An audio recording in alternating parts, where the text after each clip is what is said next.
మీ అందరికి నేను వీడియో చూపిస్తా. ఒక్కసారి ఆ వీడియో చూసాక మనం మాట్లాడదాం.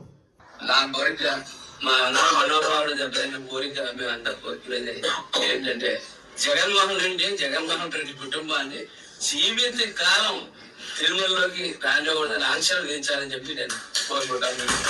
అలాగే ఎవరైతే నేను చట్టసభలో భగవంతుడి యొక్క ఫోటోలు తీసుకొచ్చి వెకిలిగా నవ్వుతూ అవయాలు చేస్తా జోళ్లు తొట్టి చేసి దాన్ని రాజకీయం చేద్దామని అనుకున్నటువంటి ఈ ఎమ్మెల్యేలు అయితే ఎమ్మెల్సీలు అయితే ఎవరైతే ఉన్నారో వాళ్ళు సంవత్సరం పాటు తిరుమల ప్రవేశం లేక చెయ్యాలని చెప్పి తిరుమల తిరుగుతూ చేస్తాను అని కోరుకుంటాను. అది వెంకన్న స్వామి చేస్తానని చెప్పి కోరుకుంటూ. విన్నారా? అర్జెంటుగా జనాలకి ఈ కూటమి ప్రభుత్వ పెద్దలు ఒకటి క్లారిటీ ఇవ్వండి. తిరుమల అనేది టీడీపీకి సంబంధించిందా లేకపోతే మీ కూటమి ప్రభుత్వానికి సంబంధించిందా? మీరు ఇప్పుడు అధికారంలో ఉన్నారు కాబట్టి ఆ తిరుమల పరిధి వైఎస్ఆర్ కాంగ్రెస్ పార్టీ వాళ్ళు లేకపోతే మీ కూటమి సభ్యులు లేదా మీ కూటమి అభిమానులు తప్పితే మిగిలిన ఏ పార్టీ వాళ్ళు రాకూడదు అని చెప్పి ఒక తీర్మానం పాస్ చేయండి. అక్కడ ఏదైనా సమస్య వస్తే కనీసం అడగకూడదు, అసలు రాకూడదు. మీరు కొండ అదిగో ఆ దరిదాపులు దాకా కూడా ఎవరు రాకూడదు అని చెప్పి ఒక తీర్మానం పాస్ చేయండి. ఎందుకు? ఇదేంది ఇది? దేవుడు అందరివాడు, దేవుడు వీళ్ళనే ఉద్దేశం కొందరివాడు. ఇదేం అహంకారం బాబోయ్! నిజంగా తల బొప్పిగడుతుంది మీ అహంకారం. మీ మాటలన్నీ వింటూ ఉంటుంటే, మీ మాటలు వింటుంటే, మీ అహంకారం మాటలు వింటుంటే అసహ్యంగా ఉంది కూడా. ఇదే ఆయన ప్రాయశ్చిత్త, ఆయన పేరు ఏదో ఉందా, పంతం నానాజీయో ఏదో ఉంది ఆయన పేరు, ప్రాయశ్చిత్త దీక్షలు చేశాడు. ఆయన కూడా ఒక దళిత డాక్టర్ని కొట్టాడని చెప్పి పవన్ కళ్యాణ్ గారు కింద నుంచి పైన దాకా మెట్లు గడిగేటప్పుడు ఈయన కూడా ఆ దళిత డాక్టర్ని కొట్టినందుకు ఒకరోజు ప్రాయశ్చిత్త దీక్ష చెయ్యని చెప్పి పవన్ కళ్యాణ్ గారు ఆయన ఆదేశించారు. పక్కన టీడీపీ నాయకులు ఉన్నారు, వాళ్ళందరూ ఉన్నారు. ఏంది ఇది? ఆ మధ్య ఒక అతను పాలు ఇవ్వలేదు, పిల్లలకి మంచినీళ్ళు లేవు 5 అని అడిగితే వెంటనే సాంబా డిబేట్లోకి వచ్చాడు, టీవీ సాంబా. అసలు ఇట్లాంటి వాళ్ళని బహిష్కరించండి సార్, టీటీడీలోకి రాకుండా. మీరు ఎందుకు వస్తున్నారు టీటీడీకి? మీరు రాకూడదు కదా, మీరు ఎందుకు వస్తున్నారు? పాలు మంచినీళ్ళు అడిగినందుకే. ఇంకొక ఆయన వెంకన్న చౌదరి అంటాడు, వెంకటేశ్వర స్వామి వెంకన్న చౌదరి అని మురళీమోహన్ అంటాడు, ఆయన ఎంపీగా ఉండి, టీడీపీకి ఎంపీగా ఉండి. ఎక్కడికి తీసుకుపోతున్నారు? అసలు రాజకీయం చేసింది ఎవరు? టీటీడీని ఏంటి మీద? టీటీడీ మీ సొత్తా? మీ సొత్తా దేవుడు? జగన్మోహన్ రెడ్డి గారిని జీవితాంతం రాకుండా బహిష్కరించాలి. ఆ ఫోటోలు పట్టుకున్నటువంటి ఎమ్మెల్సీలని జీవితాంతంగా ఏడాది బహిష్కరించాలి. ఇప్పుడు ఫోటోలు పట్టుకున్నారు 5 అని మాట్లాడుతుంటే చంద్రబాబు నాయుడు గారు ఎన్ని ఇమేజెస్ ఉన్నాయి, నారా లోకేష్ గారు ఎన్ని ఇమేజెస్ ఉన్నాయి. పవన్ కళ్యాణ్ గారు ప్రాయశ్చిత్త దీక్ష మాలేసుకున్నప్పుడు కింద చెప్పులు ఎందుకు వేసుకున్నాడు? మేమందరం నాడు విమర్శిస్తే కదా చివరికి ఇంకోసారి ఏదో మాలేసుకున్నప్పుడు చెప్పులు ఇప్పేసింది. మాలేసుకున్నప్పుడు చెప్పులు ఎవరు వేసుకోరు, ఈయన ఎందుకు వేసుకున్నాడు? వీళ్ళ సనాతన యోధులు, సనాతన కోసం హిందూ పరిరక్షణ ఉద్ధారకులుగా మాట్లాడేది. ఏం చెప్తున్నారు మీరు?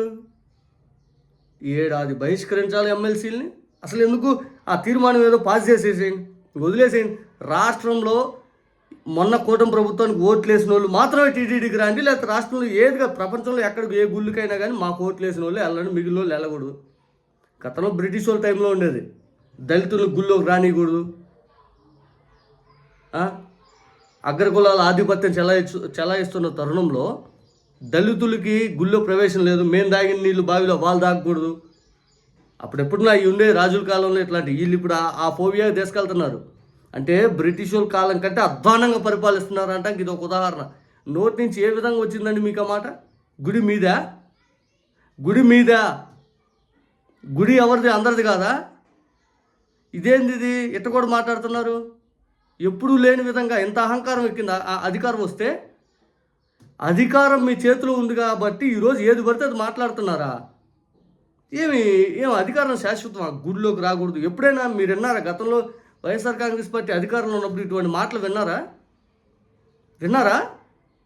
ఎక్కడైనా విన్నారా? మీరు చేసే విమర్శలు కూడా మిమ్మల్ని ఏ గుడికైనా ఆపారా రాకుండా?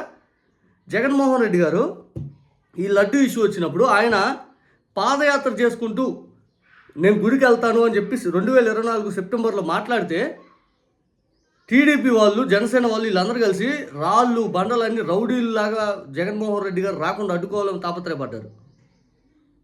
ఇక నారా లోకేష్ గారు ఛాలెంజ్ చేశారు, రండి తిరుమలలో ఛాలెంజ్ చేద్దాము, లడ్డు లేదు కలవలేదు, రండి నేను ప్రమాణం చేస్తాను. వెంటనే భూమన కరుణాకర్ రెడ్డి గారు నా కుటుంబం నెత్తురు కట్టుకొని చచ్చిపోద్దని చెప్పి హారతి వెలిగించి వెంకటేశ్వర ముందు దీపం వెలిగిస్తాడు.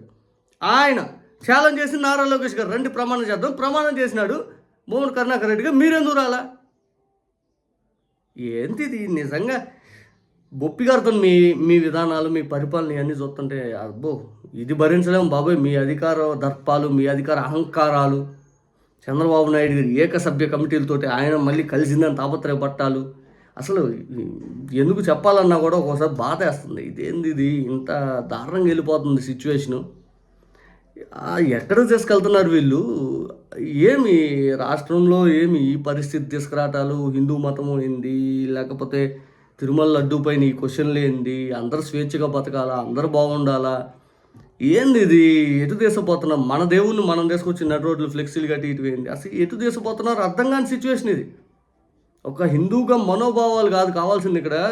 నాకు చెప్పాలని మానసిక వేదన కలుగుతుంది. మనోభావాలు ఏముంది? ఇప్పుడు క్షమాపణ అడిగితే కొంతమంది తగ్గిపోతే ఇలా ఇంకోటి మానసిక శోభ అంటే లైఫ్ లాంగ్ గుర్తుండేటట్టు ఉంటుంది ఇది. ఇప్పుడు తిరుమల అడ్డు పట్టుకుంటే ఏం కలిసిందిరా అన్నట్టు అయిపోయింది పరిస్థితి. చూసేవాళ్ళు కూడా అలాగే మాట్లాడుతూ ఉన్నారు. అంటే ఎట్లా అంటే స్వచ్ఛత, స్వేచ్ఛగా తినాలన్న ఆలోచన దగ్గర నుంచి ఏదో అనుమానాలు కలిగించేటట్టే వెళ్ళిపోయారు. ఈ పరిపాలన కోసం భయంకరంగా ఉంది. ఎంత ఘోరమైన పరిపాలన నాకు తెలిసి బ్రిటిష్ వాళ్ళ టైంలో కూడా లేదు. ఇంత దారుణమైన పరిపాలన బహుశా.